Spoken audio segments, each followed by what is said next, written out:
Hey, you want to learn something cool about every online credit card purchase ever? Actually, you probably won't think it's cool, but I did, and this is my video, so here's the information anyways. Since 1996, people have been able to make purchases online using their credit cards. Credit cards existed before, but they were far less complicated back then. What happened in 1996? Well, sometime before then, the financial corporations Visa and MasterCard realized that online transactions would only become more important as technology advanced. So they worked together with some other companies like Microsoft, IBM, and VeriSign to come up with a protocol for e-commerce websites to have credit or debit card payment as an option. The security specification in its entirety is almost 1,000 pages long, spanning 3 books. So I'll just try to explain a small part of that protocol for you today. I hope you enjoy. The protocol is called Secure Electronic Transaction, or SET for short. To begin understanding how SET works, let's start by breaking down all the parties involved in making a single electronic card purchase happen. First off, we have the customer. Pretty self-explanatory, but keep in mind that they interact with the merchant and hold an account with the bank. In order for the merchant to be SET compliant, they must have 2 certificates, one for regular key exchange and one for signing. This is done to spread out the risk between 2 keys instead of investing into only 1 key. Additionally, the merchant is able to contact a party called the acquirer, which I will explain later. Next, we have the customer's bank, which must supply SET compliant accounts for the customer to take part in online transactions. They handle things in the background for the customer. Lastly, we have the acquirer, which is the party that assures the merchant that the transaction will go smoothly. They verify that the payment is valid and that the purchase does not exceed the customer's credit limit. Now, this is what really blew me away.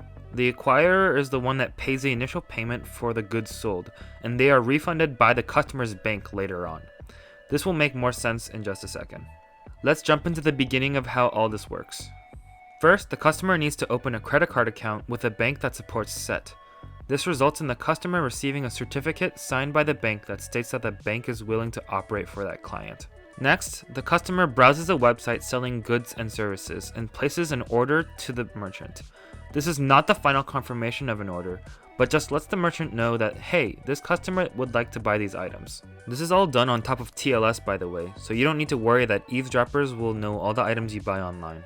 The merchant then replies with the prices of all the listed items, assigns an order number, and sends them a copy of their certificate. After the customer checks that the merchant's certificate is valid and the customer is sure about the order, they send their own certificate and a dual-signed message containing the order number and payment information. Briefly, the dual-signed message hides the payment information from the merchant and hides the order information from the acquirer, while linking the two together so no disputes can arise. The merchant and acquirer separately verify the 2 parts of the transaction, and once everything is verified, the merchant replies to the customer with their own final confirmation of the transaction and sending the goods to them. Everything but the money transfer is now complete. To complete the payment, the acquirer pays the merchant, the customer's bank refunds the acquirer, and the customer's bank charges the customer's account. Let's dig a little deeper into the dual signature to see how it secures everything for the payment elegantly. First, the dual signature hashes the order and payment information separately, concatenates the 2, then does another round of hashing.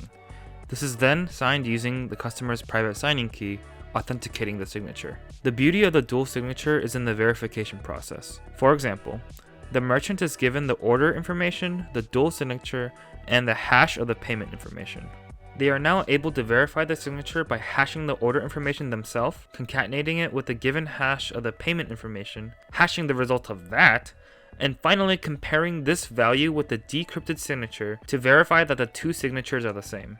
This process can be replicated on the bank's side with the payment information and given the hash of the order information so that the 2 parties, the merchant and the bank, don't have to know each other's actual information to verify the dual signature itself. The payment information must pass through the merchant though, because the merchant is the one who forwards it to the acquirer. The payment information is encrypted with a DES one-time session key that only the acquirer is able to read because it is encrypted with the acquirer's public key.